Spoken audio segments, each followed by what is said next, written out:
Hello, everybody, and welcome to my live stream, or at least the second attempt at a live stream. I hope I'm actually broadcasting sound. I just went through an entire live stream, and then when I went back to listen to it, yeah, my sound wasn't working. So I think I've got it figured out. I think I have it figured out. So here we are, and I will go through it again. So, and thank you for the people who actually watched that and clicked on like. Yes. So, as you can tell, I'm new to this. So today in a live stream, I'm going to be talking about a couple of things. First, we're going to give an update on the Trump assassination investigation, which I think that a lot of people are interested in. And then we're going to talk about Trump's VP pick from the RNC convention. So, yeah, we're going to cover a little bit of ground here. If the time that I had on the last video that obviously I had to delete because there was no sound is any indication, it should be about 35 minutes, unless... And hopefully the chat's working. And if the chat's working, and if you want to, communicate with me, then that's great, and we will do that as well. Although I have a feeling that's not working yet, so I've got to figure that out. So an update on the investigation. So as you all know, this is what happened to Trump last Saturday. Take a look at what happened.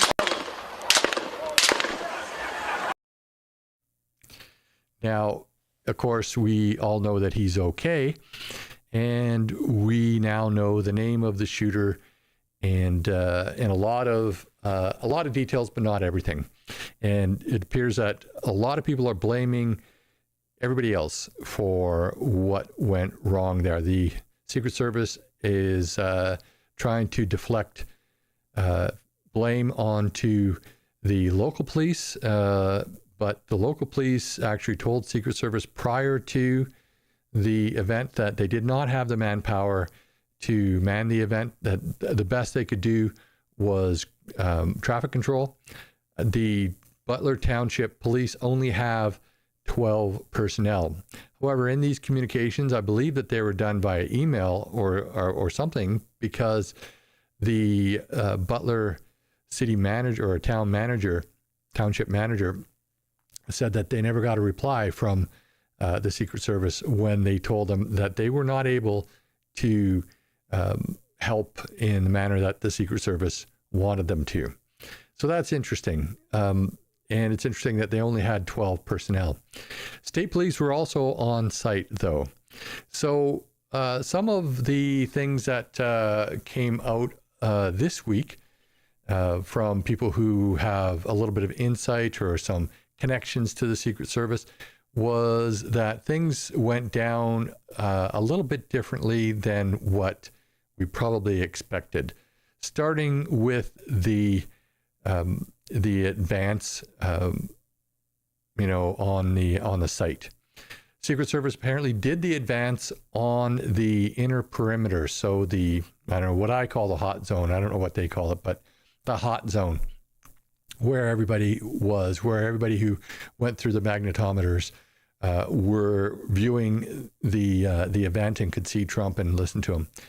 But they did not do the outer area, so like what I would consider to be the warm zone, and which included the building where the shooter shot from. Okay, and apparently they didn't do this because of manpower issues. They didn't have the manpower to do it, so they left that to the local police. I don't know if they even read the email or whatever communication that the local police gave them about not having the manpower. So this is the scene from, let's go here. So this is the overview of the site. Many of us think that the sniper team that took out the shooter was on the nearest building to the shooter. And a lot of us thought, well, I thought that it was weird the way the rifles moved. It didn't look like a shot. And apparently it wasn't. The snipers on that roof thought that they were the ones that were being shot at, and they reacted instinctively. But they couldn't get a shot at the shooter. They had somebody, the two sniper teams did have somebody in their scopes, but they couldn't tell if it was friend or foe. Apparently, they just couldn't get a really good view of this guy, which sounds a bit. It could happen. They did know that there was state police inside the building, so somebody was on the roof. They suspected possibly that was state police. I don't know. The sniper team that actually took the shot was from the far building, so they had a little bit further distance to shoot. This is more close up of that situation. And as we can see here, again, approximately 130 yards from the actual shooter, the shooter from Trump. Now, the Secret Service director is, of course, under fire.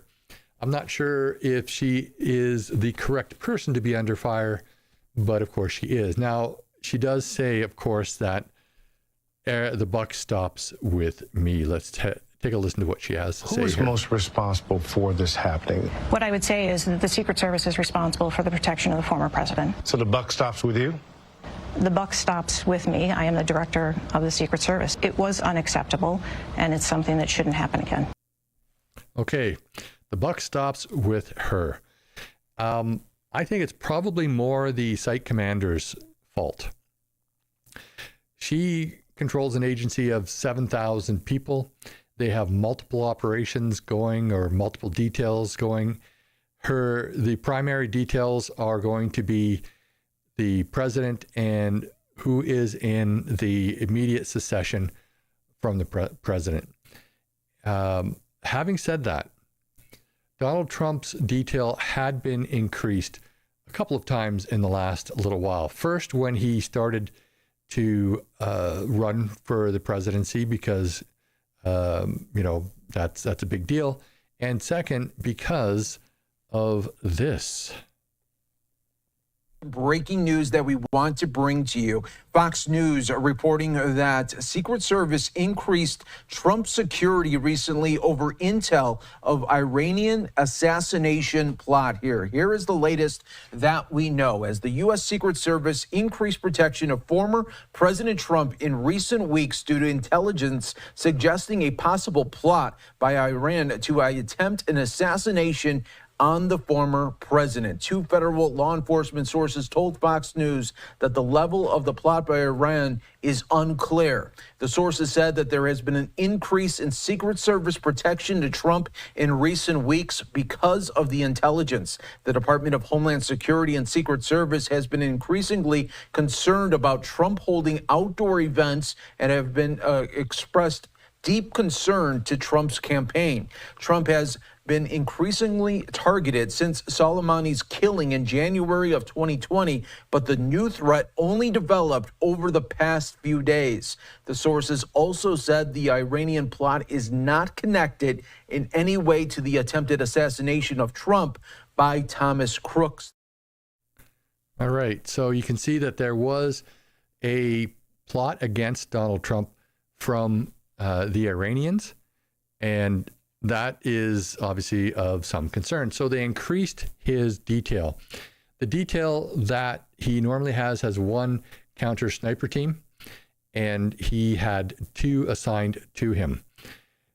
However, they still did not have enough to do the advance on the building there because of cutbacks, which is very typical of government. Like, we have that here in Canada. They obviously have that in the United States. They're spending way too much money on things that they shouldn't spend money on, sending money overseas.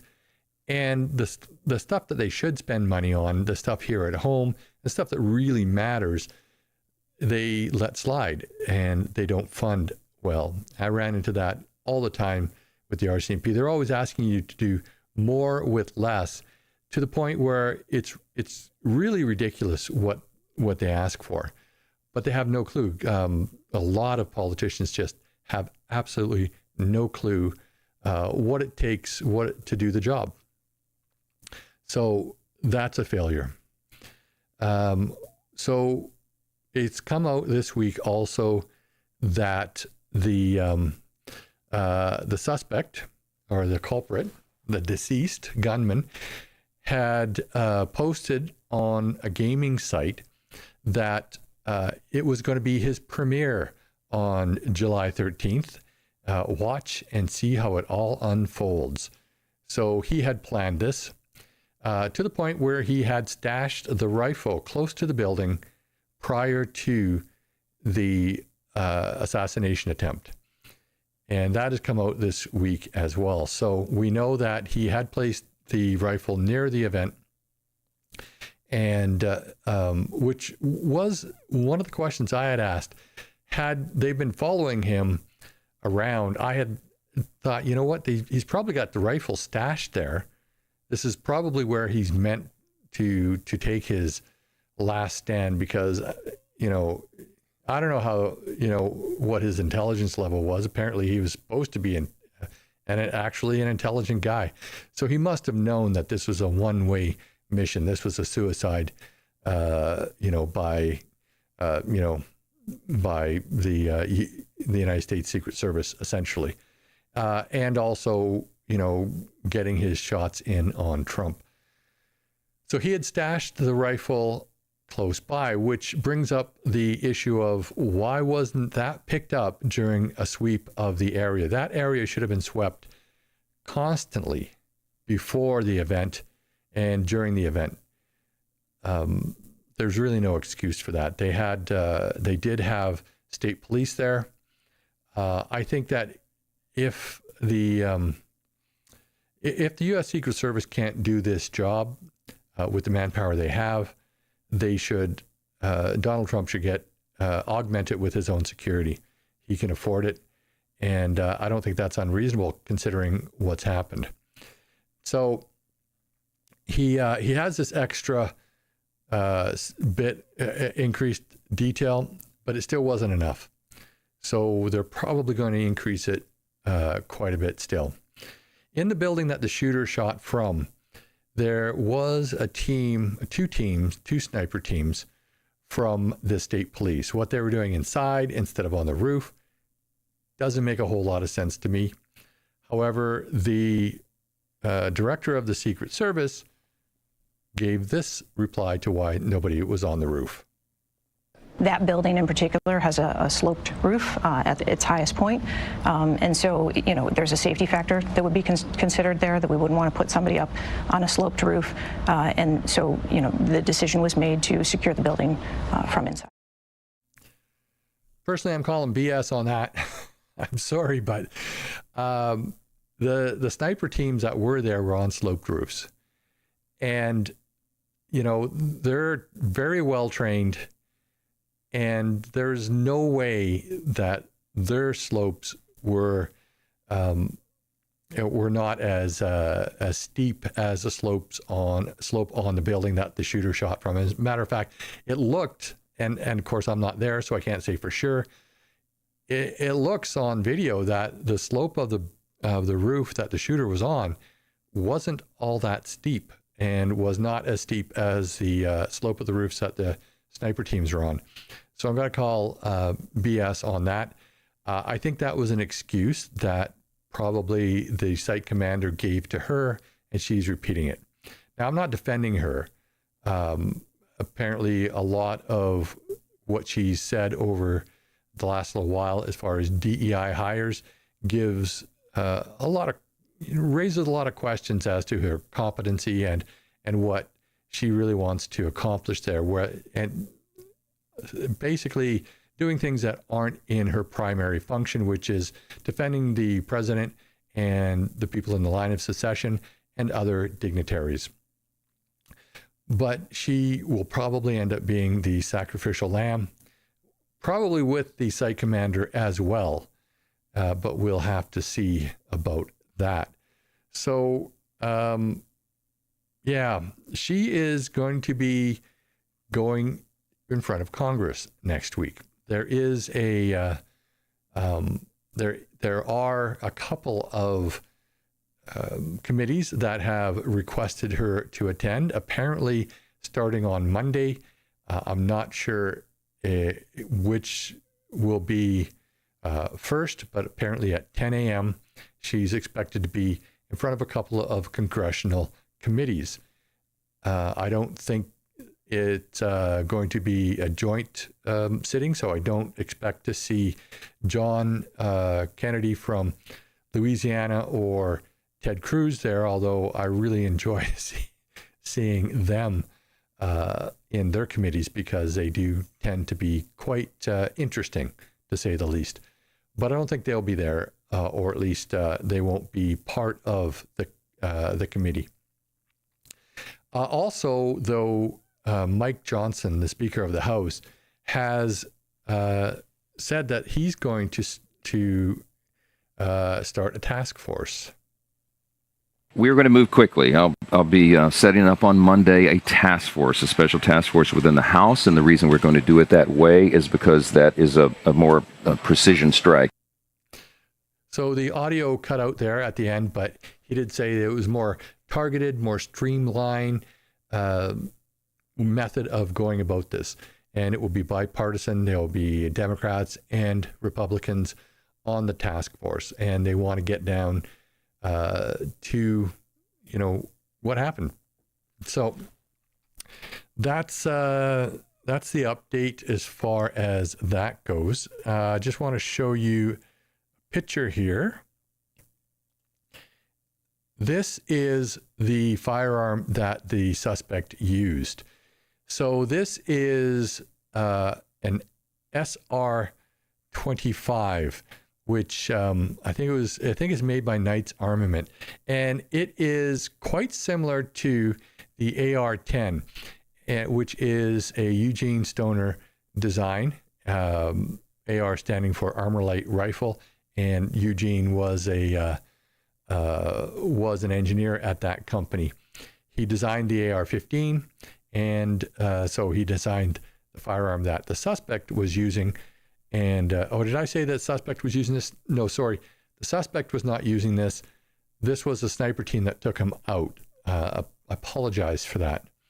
But the suspect was using an AR-15. So this SR-25 is chambered in .308. So it's quite similar to the AR-10, I think. I don't know what the actual differences are, but I believe it is quite similar to the AR-10. And that's what the sniper team was using, the sniper team that took him out. The suspect was using an EOTech holographic red dot sight on his AR-15. And I believe my EOTechs have a 3 MOA dot, could be a 4 MOA dot, I'm not quite sure. So if he had a 4 MOA dot, for example, at 150 yards, the dot would have appeared to be cover probably close to half of the president's head. So it's not the most accurate, but it's still not it's not inaccurate. It's considered a dot, as opposed to iron sights are considered a force multiplier, essentially. So I've heard people say that it's a more difficult shot than what everybody's been talking about, but I don't think it was a horrendously difficult shot. Apparently he did not have a magnification on it. And so he didn't have magnification, just had the red dot. Now, he was under suspicion prior to climbing the roof. He had approached the magnetometers, and he had a golf rangefinder. I would have thought that he had a hunting rangefinder, but apparently, according to the news, and this could be wrong, he had a golf rangefinder. So, golf rangefinders, from my experience, are you look at the flag and you put the flag in this little arch, and it tells you how far you are. So they're very simple. They're just light refractive.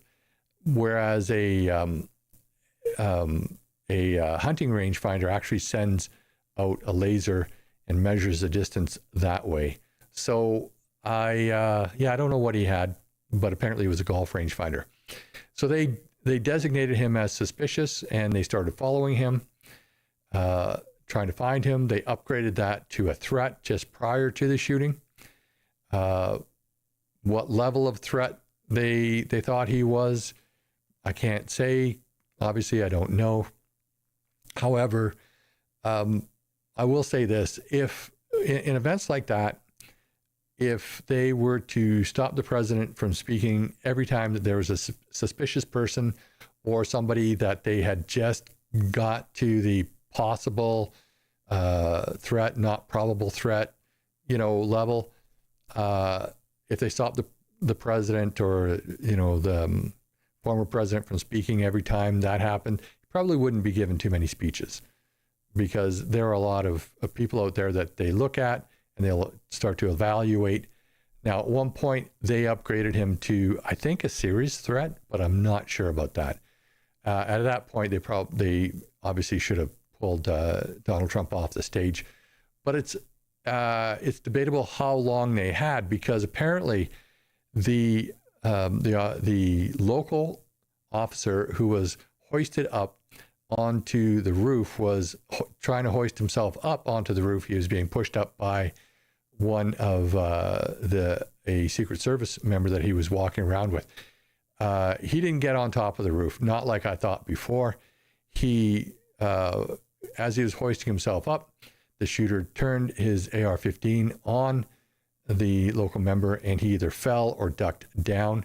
And that was just like moments before the shooting. So the shooter was very much rushed, and that could have been one of the reasons why Donald Trump came out with just a minor scratch in his ear, or I guess it's a little bit more than a minor scratch, but all things considered, it's fairly minor.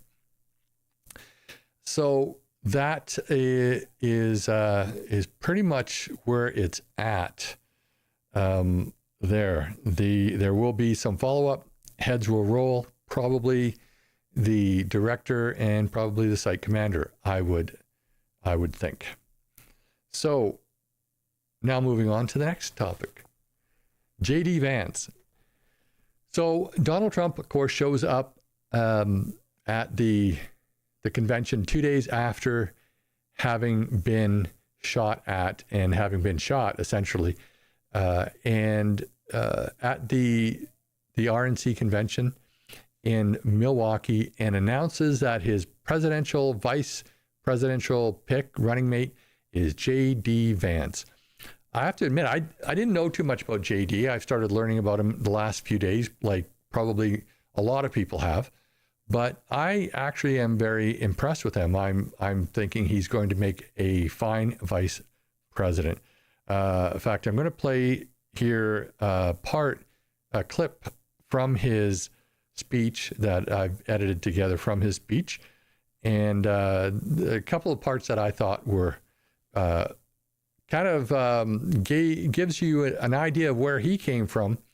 He came from poverty in the Appalachians, and he had an interesting guardian growing up.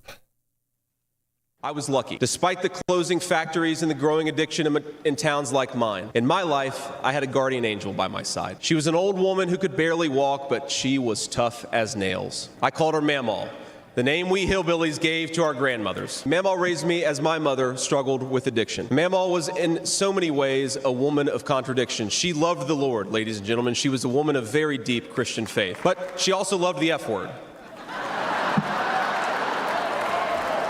I'm not kidding. She could make a sailor blush. Now, she once told me, when she found out that I was spending too much time with a local kid who was known for dealing drugs, that if I ever hung out with that kid again, she would run him over with her car. That's true. And she said, JD, no one will ever find out about it. Now, thanks to that Mamaw, things worked out for me. After 9/11, I did what thousands of other young men my age did in that time of soaring patriotism and love of country. I enlisted in the United States Marines. Semper Fi to my fellow Marines. Now, my Mamaw died shortly before I left for Iraq in 2005. And when we went through things, we found 19 loaded handguns. They were...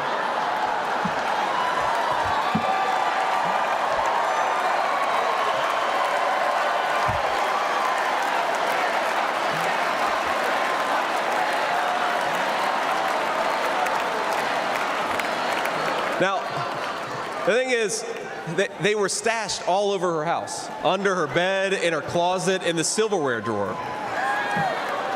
And we wondered what was going on, and it occurred to us that towards the end of her life, Mamaw couldn't get around so well. And so this frail old woman made sure that no matter where she was within arm's length of whatever she needed to protect her family. That's who we fight for. That's American spirit. Okay, so interesting lady, I would say. And he had an interesting background. Marine, that was great. And just seems to be a really good guy. As a matter of fact, him and Jamal Javani of an MP in our parliament know each other. They went to Yale University together. And Jamil speaks quite highly of him. Apparently, they are very good friends. So that's very interesting. And he does seem to know a little bit about Canada. He's been following some of the things in Canada, some of the happenings in the recent years, such as the church burnings. What the heck is happening in Canada, he says. as CTV reports on a church burning in rural Saskatchewan. As you know, this was in response to those supposed graves that were found at the site of a residential school in Kamloops. And it turns out that they've excavated some sites and there are no graves, or at least none have been found. Some of the sites that appeared to have had graves on it, a lot of them turned out to be septic fields, or other things. So, but that hasn't really been covered too much in Canada. And the holiday that Trudeau came up with as a result of this incident, of course, is still going on. So there you have it. He has followed a little bit of Canadian politics, but that's not the only one that he's followed. He commented, this was obviously on X, Twitter back then. He also commented on the trucker fiasco, where the Emergency Measures Act was invoked, and he didn't think that was a very good thing, which I would have to agree with him. What's happening in Canada is a far greater assault on democracy than anything the left has whined about in the last few years. It could happen here if we don't elect people who defend our voters, which I totally agree with.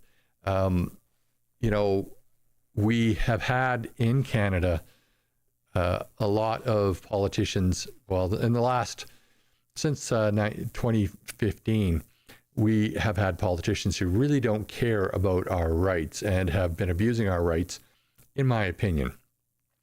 So he's right on that. He also commented on Chrystia Freeland seizing bank accounts. And he said, this is why crypto is taking off. The regime will cut off your access to banking if you have the wrong politics. And that is so, so true.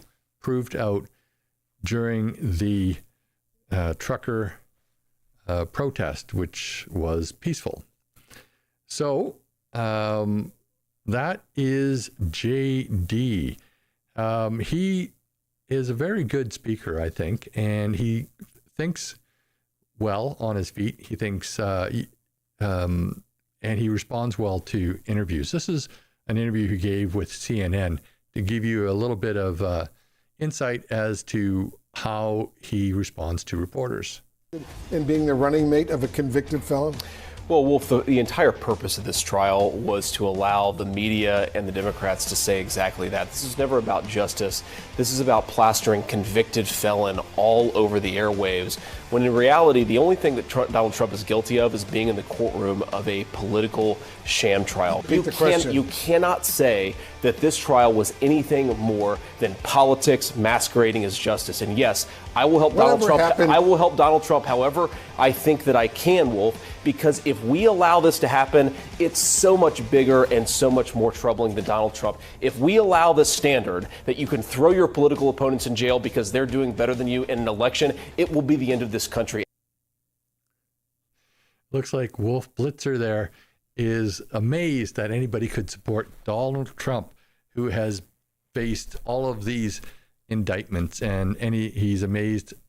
It looks like he's amazed that anybody would think that these indictments are bogus, which they have, I think, have turned out to be, and a lot of them have been thrown out just recently or put on hold until they can be proved.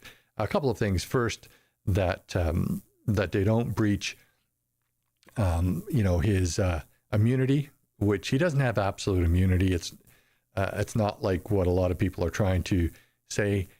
And the other aspect of it, some of them have been tossed out because the prosecutor was illegally, appointed, and it looks as if he was appointed just to go after Trump, and that other prosecutors had refused to. So that's an issue there with that. But I just thought that he did a good job of standing up to Wolf Blitzer there. I think that's how you pronounce his name. It's been a while since I've watched CNN. And so he thinks well on his feet. He thinks good on his feet, thinks fast. And he also has praise from the ambassador, the Canadian ambassador to the U.S. I've met him a couple of times. He's from Ohio, as you know. Ohio is the third largest exporting state to Canada, over $20 billion a year. They export to Canada, so we're a huge customer for Ohio. So he's come to a lot of our Canada-U.S. events, and I've chatted with him there. And, you know, I think actually he's somebody who knows Canada well, who's been very important for his state, who is essential to the success economically of his state. So, and we have already, you know, a bit of a relationship built. So there you have it. The ambassador, Canadian ambassador to the United States, thinks quite highly of J.D. Vance and thinks that they can work with him. It's yet to be seen what jobs he will be given in the White House, but I think that he'll do well.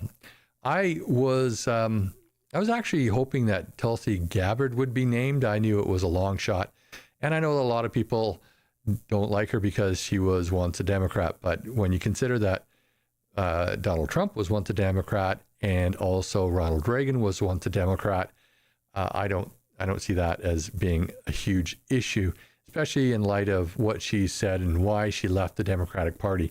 Also, I think that her stance on gun control has changed.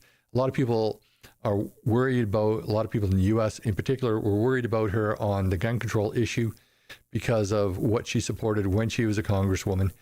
But in reality, she explained what she was thinking and how she came to those beliefs and how she changed those beliefs and what she believes now.